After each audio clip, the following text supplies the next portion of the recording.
ஆண்டவர் இயேசு கிறிஸ்துவின் இனிய நாமத்தில் இந்த நாள் நீங்கள் தேவனுக்கு பிரியமானவர்களாய் மாற கிருபை பெற்றுக்கொள்ளுகிற நாளாய் நிலைத்திருப்பதாக. மத்தேயு 7ஆம் அதிகாரம் 21வது வசனம், பரலோகத்தில் இருக்கிற என் பிதாவின் சித்தத்தின்படி செய்கிறவனே பரலோக ராஜ்யத்தில் பிரவேசிப்பானே அல்லாமல். என கண்பானவர்களே, தேவனுடைய சித்தம், பரலோகத்தில் இருக்கிற என் பிதாவின் சித்தம் என்பது என்ன என்கிறதை நாம் புரிந்து கொள்ள வேண்டும்.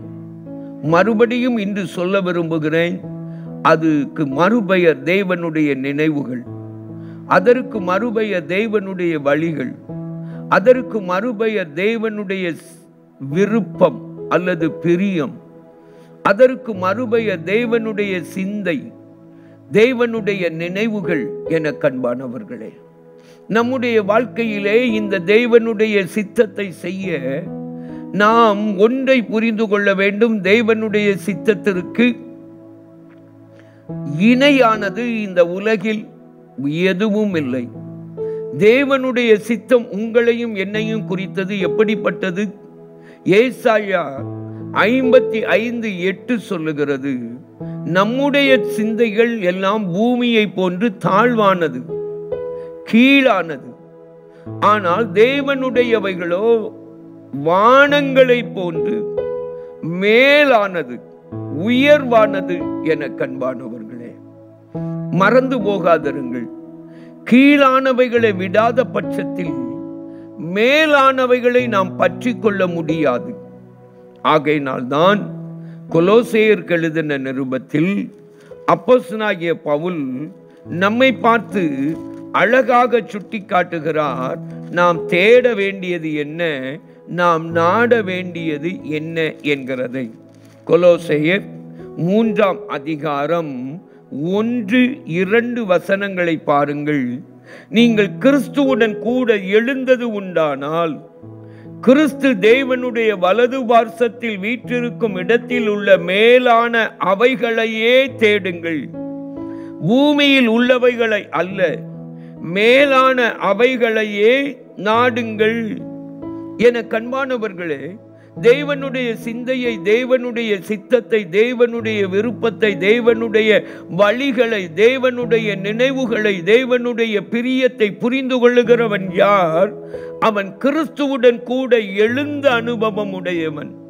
பாவத்திற்கு மரித்து நீதி கண்டு பிழைக்கிற அனுபவத்தை உடையவர்களாய் இருக்கிறவர்கள் மட்டும்தான் இந்த மேலான,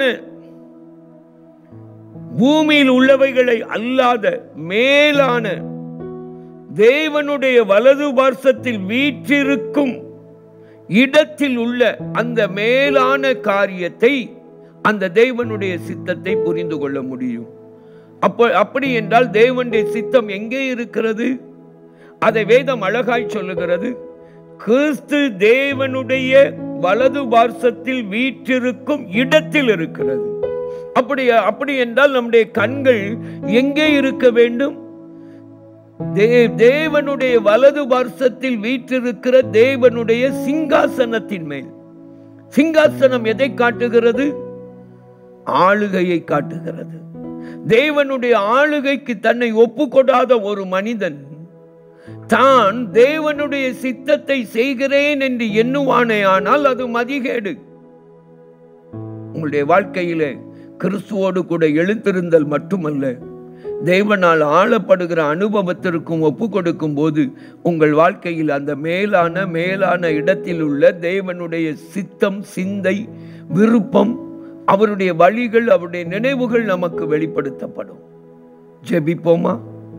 அன்பின் பரம தகப்பனே, உம்மை நன்றியோடு நோக்கி பார்க்கிறோம்.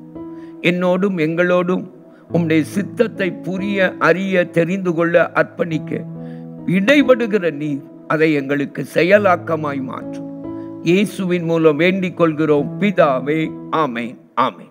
அன்பானவர்களே, உங்கள் ஜெப தேவைகளுக்கும் மேலதிக விவரங்களுக்கும் தொடர்பு கொள்ள வேண்டிய எங்கள் முகவரி: சகோதரர் பி. பொற்செல்வன் ஆசீர், கிருபையின் ஊழியங்கள், ஆபிரகாம் நகர், பெரிய நாயகபுரம், தூத்துக்குடி 628 101.